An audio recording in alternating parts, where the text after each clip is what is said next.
Welcome back to city news. Sub collector కార్యాలయంలో ప్రజా సమస్యల పరిష్కార వేదిక కార్యక్రమం ప్రారంభమైంది. ప్రజల నుండి సబ్ కలెక్టర్ సంజనా సింహ అర్జీదారుల నుండి అర్జీలను స్వీకరించారు.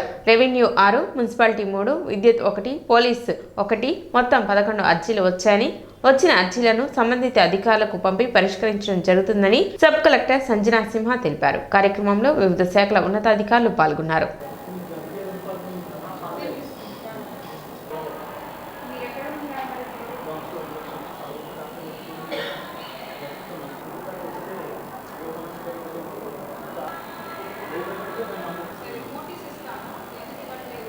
మార్చ్ 10th మనము పీజీఆర్ఎస్ కండక్ట్ చేయడం జరిగింది. ఇక్కడ సబ్ కలెక్టర్ ఆఫీస్లో మనకి టోటల్గా ఇక్కడ 11 గ్రీవెన్సెస్ వచ్చాయి.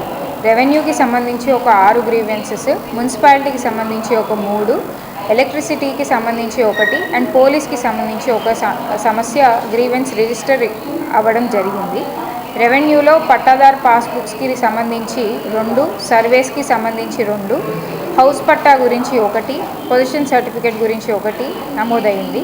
సో ఈ అన్ని గ్రీవెన్సెస్ని కూడా రెస్పెక్టివ్ ఆఫీసర్స్కి ఇవి పంపించడం జరుగుతుంది. అండ్ ఎంతైతే మనకి నిర్ధారిత సమయం ఉందో దాని లోపల గ్రీవెన్స్ రిజాల్వ్ చేయడం జరుగుతుంది. సో ఈ గ్రీవెన్స్ రిజాల్వ్ చేయడం అప్పుడు మనం ఎంక్వైరీ కండక్ట్ చేసి ఎంక్వైరీ రిపోర్ట్ కూడా దాంట్లో ఫర్నిష్ చేసి ఏదైతే మనకి ఎంక్వైరీ రిపోర్ట్లో వస్తుందో దాన్ని అప్లికెంట్కి కూడా మళ్ళీ చెప్పి వాళ్ళకు కూడా అర్థం చేసి అప్పుడు క్లోజ్ చేస్తారు. సో ఇవి ఇలా క్లోజ్ చేయడం జరుగుతుంది. Thank you.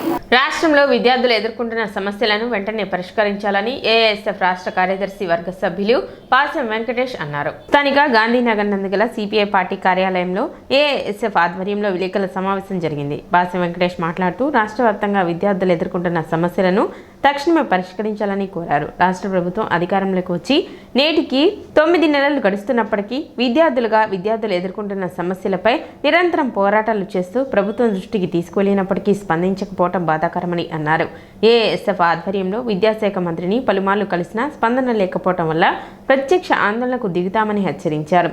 సాంఘిక సంక్షేమ హాస్టల్లో ఎస్సీ, ఎస్టీ, బీసీ మరియు మైనార్టీ విద్యార్థులు అనేక సమస్యలతో ఇబ్బంది పడుతున్నారని, ఇప్పటికైనా అధికారులు మేల్కొని వారిని కలిసి ఆ సమస్యలను తెలుసుకుని సత్వర పరిష్కారం చూపాలని కోరారు. లేని పక్షాన రాష్ట్ర వ్యాప్తంగా విద్యార్థుల్ని కలుపుకొని ప్రత్యక్ష ఆందోళన చేపడతామని హెచ్చరించారు. అఖిల భారత విద్యార్థి సమైక్య ఏఐఎస్ఎఫ్ ఆధ్వర్యంలో గత కొన్ని రోజులుగా విద్యార్థులు ఎదుర్కొంటున్న సమస్యల మీద రాష్ట్ర వ్యాప్తంగా అనేక ధర్నాలు, ర్యాలీలు నిర్వహించి ఉన్నత అధికారుల దృష్టికి, అదేవిధంగా ప్రభుత్వం దృష్టికి పలుమార్లు తీసుకెళ్లే ప్రయత్నం చేశాం. అయినప్పటికీ ఈ రాష్ట్ర ప్రభుత్వం అధికారంలోకి వచ్చిన తర్వాత విద్యార్థులకు చేస్తామన్నటువంటి న్యాయం సరిగా చేయకపోవడంతో ఏఐఎస్ఎఫ్గా మేము నిరసనలు వ్యక్తం చేయడం రాష్ట్ర వ్యాప్తంగా జరుగుతూ ఉంది. ఆంధ్రప్రదేశ్ రాష్ట్ర విద్యాశాఖ మంత్రిగా కొనసాగుతున్నటువంటి నారా లోకేష్ గారు అప్పుడు పాదయాత్ర చేస్తూ విద్యార్థులందరినీ పోగేసి మీటింగులు పెట్టి మేము అధికారంలోకి వచ్చిన కేవలం 100 రోజుల్లోనే విద్యార్థులు ఎదుర్కొంటున్న అన్ని సమస్యలను పరిష్కరిస్తామని చెప్పి హామీలు ఇచ్చి విద్యార్థుల యొక్క తల్లిదండ్రులతో ఓట్లు వేయించుకొని ఈరోజు అధికారంలోకి రావడం జరిగింది. మరి అధికారంలోకి వచ్చి సుమారుగా 9 నెలలు అవుతున్నప్పటికీ ఇప్పటికీ మరి విద్యార్థులు ఎదుర్కొంటున్న మరీ ముఖ్యమైనటువంటి సమస్యలను పరిష్కరించకపోవడం చాలా బాధాకరం. మరి విద్యార్థులు ఎదుర్కొంటున్న సమస్యల్లో జీవో నెంబర్ 77 అనేది చాలా దారుణమైనటువంటిది. పీజీ చదువుకుంటున్న విద్యార్థులకి మరి ఫీజు రియంబర్స్మెంట్ ఇవ్వకుండా ఈ జీవో నెంబర్ 77 తీసుకొచ్చి వాళ్ళని పొట్టను కొట్టే అవకాశం ఉంది. కాబట్టి ఈ సమస్యని విద్యాశాఖ మంత్రి నారా లోకేష్ గారి దృష్టికి మేము తీసుకెళ్ళినప్పుడు జీవో నెంబర్ 77ని రద్దు చేసి మీకు కాపాడతామని చెప్పారు. ఇంతవరకు ఆ జీవోను రద్దు చేయకపోగా ఎటువంటి సమాచారం ఇవ్వట్లేదు. దీని మీద రాష్ట్ర వ్యాప్తంగా మేము ధర్నాలకు ర్యాలీకి దిగుతామని చెప్పి ఈ సందర్భంగా హెచ్చరిస్తా ఉన్నాం. కార్యక్రమంలో ఏఎస్ఎఫ్ జిల్లా అధ్యక్షులు గండు శివ, ఏఎస్ఎఫ్ తెనాలి నియోజకవర్గ నాయకులు రవి, అఖిల్, పొట్లు, తేజ తదితరులు పాల్గొన్నారు. జీవో నెంబర్ 77ని వెంటనే రద్దు చేస్తామని గత యువగలం పాదయాత్రలో లోకేష్ గారు ఇచ్చిన మాట వెంటనే నెరవేర్చకపోతే, అదేవిధంగా యూనివర్సిటీలో ఉన్న టీచింగ్ నాన్ టీచింగ్ స్టాఫ్ని వెంటనే భర్తీ చేయకపోతే పెద్ద ఎత్తున నిరసన తెలుపుతాం. అదేవిధంగా ఫీజు రియంబర్స్మెంట్ని వెంటనే విడుదల చేయాలని, అదేవిధంగా పేద విద్యార్థులను వెంటనే ఆదుకోవాలని ఏఎస్ఎఫ్గా మేము మరింత పోరాటాలకు దారితీస్తామని, అదేవిధంగా యూనివర్సిటీలో వైస్ ఛాన్సలర్ పోస్టులను వెంటనే భర్తీ చేయాలి. ఈ జియో నెంబర్ 77ను మీరు గతంలో పాదయాత్ర చేసేటప్పుడు ఏదైతే మేము రాగానే మీరు విద్యార్థులకు ఇచ్చిన మాట రాగానే 100 రోజుల్లోనే ఈ జియో నెంబర్ 77 రద్దు చేస్తామన్నారు. తక్షణమే ఈ జియో నెంబర్ 77ని రద్దు చేయకపోతే మేము పెద్ద ఎత్తున అసెంబ్లీ ముట్టడికి కానీ అదేవిధంగా లేదా సీఎం క్యాంప్ ఆఫీస్ ముట్టడికి కానీ వెనకడుగు వేయమని పట్టణ టీడీపీ కార్యాలయంలో సావిత్రి బాపులే వర్ధంతి కార్యక్రమాన్ని నిర్వహించారు. ఈ సందర్భంగా ఆమె చిత్రపటానికి పూలమాలలు వేసి నివాళులర్పించారు. మహిళల విద్యాభివృద్ధికి సావిత్రిబాయి పులే ఎనలేని కృషి చేశారని ప్రశంసించారు. సావిత్రిబాయి పులే ఆమె భర్త జ్యోతిరావు పులే సహకారంతో ఎన్నో పాఠశాలలు నెలకొల్పి మహిళల అభ్యున్నతికి పాటుపడ్డారని టీడీపీ నేతలు కొనియాడారు. కార్యక్రమంలో టీడీపీ నాయకులు కార్యకర్తలు పాల్గొన్నారు.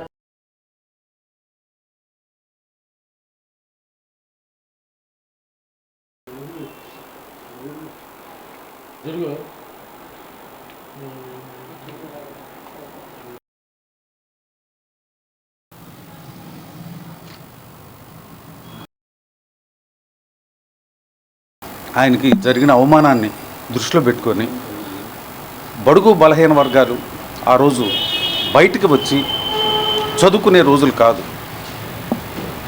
అందులో ఇక మగవాళ్ళల్లోనే చదువుకునే పరిస్థితులు లేవంటే ఇక ఆడవారి పరిస్థితి అసలు ఇంట్లోంచి బయట కూడా రాని పరిస్థితులు ఆ రోజున. ఆ రోజుల్లోనే జ్యోతిబా పూలే గారు సావిత్రి పూలే గారికి 9వ ఏటనే వివాహం అనంతరం ఆమెకి చదువు చెప్పించి ఆమె చేత ఒక స్కూల్ కూడా పెట్టించడం జరిగింది.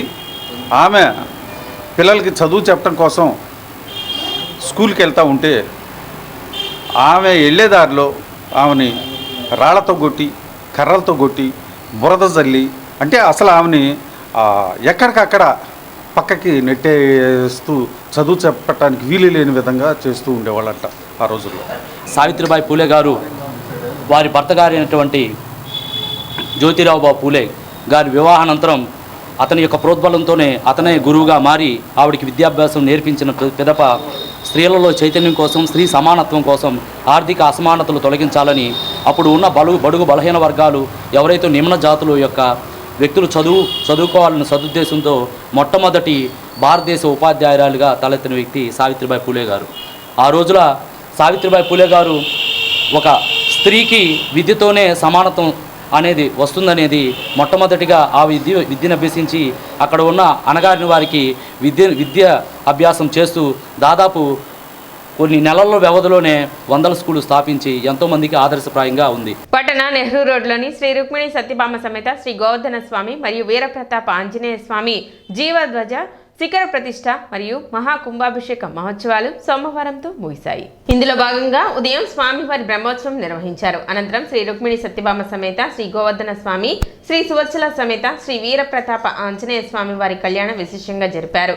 భక్తులు విశేష సంఖ్యలో పాల్గొన్నారు. అనంతరం భక్తులకు అన్నప్రసాద వితరణ చేశారు.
సత్యభామ సమేత గోవర్ధన స్వామి దేవస్థానం, వీరప్రతాప ఆంజనేయ స్వామి వారి దేవస్థానంలో జీవధ్వజ శిఖర ప్రతిష్ట కుంభాభిషేకం ఉత్సవాల్లో ఆఖరి రోజైన ఈరోజు స్వామివారి యొక్క శాంతి కళ్యాణ మహోత్సవం జరుగుతుంది. అలాగే వీరప్రతాప ఆంజనేయ స్వామి, సువర్చల స్వామి దేవి కళ్యాణ మహోత్సవాలు కూడా జరుగును. తదనంతరం అన్నదాన కార్యక్రమం జరుగును.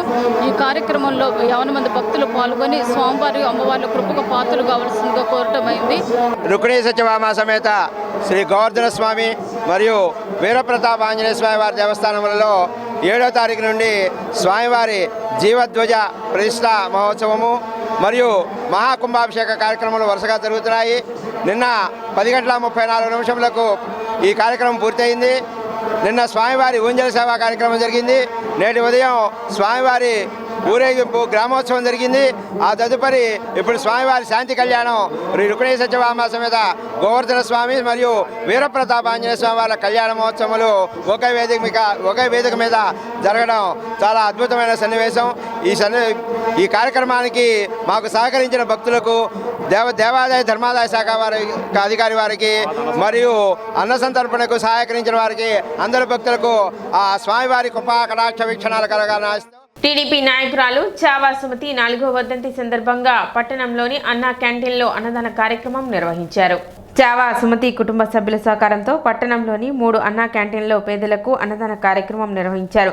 ఎమ్మెల్సీ ఆలపాటి రాజేంద్ర ప్రసాద్ అనుచరురాలుగా టీడీపీ పార్టీలో చావా సుమతి తనకంటూ ప్రత్యేక గుర్తింపు పొందారని, పేదలకు సహాయం చేయాలన్న ఆమె ఆశయ సాధనలో భాగంగా గత 4 సంవత్సరాలుగా ఆమె పేరు మీద సేవా కార్యక్రమాలు నిర్వహిస్తున్నట్లు సుమతి భర్త చావా వెంకటేశ్వర్లు తెలిపారు. కార్యక్రమంలో కుమారుడు శ్రీభార్గవ్, కుమార్తె పావని మరియు కుటుంబ సభ్యులు పాల్గొన్నారు.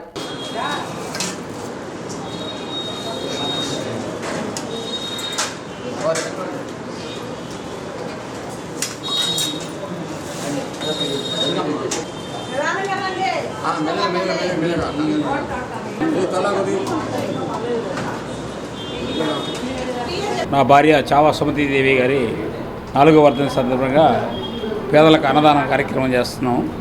ప్రతి సంవత్సరం ఆమె చనిపోయిన దగ్గర నుంచి పేదలకు అన్నదాన కార్యక్రమం అన్న క్యాంటీన్ ద్వారా చేస్తూనే ఉన్నాం.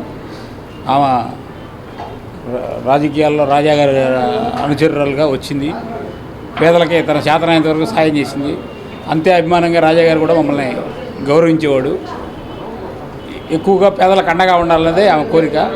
అందుకని మేము ఆమెకి ఆత్మ శాంతించాలని ప్రతి సంవత్సరం ఆమె పేర పుట్టినరోజుకి వర్ధంతికి అన్న క్యాంటీన్ ద్వారా భోజనం ఏర్పాటు చేస్తున్నాం. మా పిల్లలు, మా బాబు, మా పాప ఇద్దరు ఆమె ఆత్మశాంతి ఉండాలని మనస్ఫూర్తిగా కోరుకుంటూ సిటీ న్యూస్ ముగించే ముందు ముఖ్యాంశాలు మరోసారి.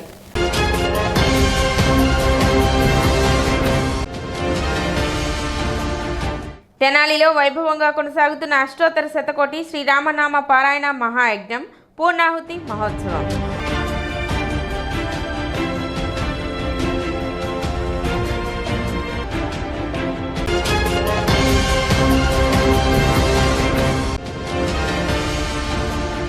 తెనాలిలో హ్యాకింగ్ పై దర్శకులు నరేష్ మణిల ఓటీటీ చిత్రం.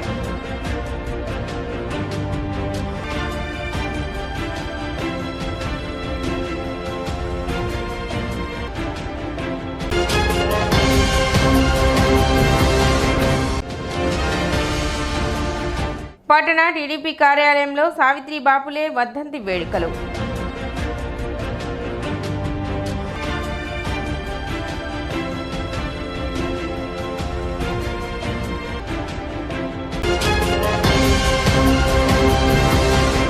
సిటీ న్యూస్ ఇంతటితో సమాప్తం. నమస్కారం.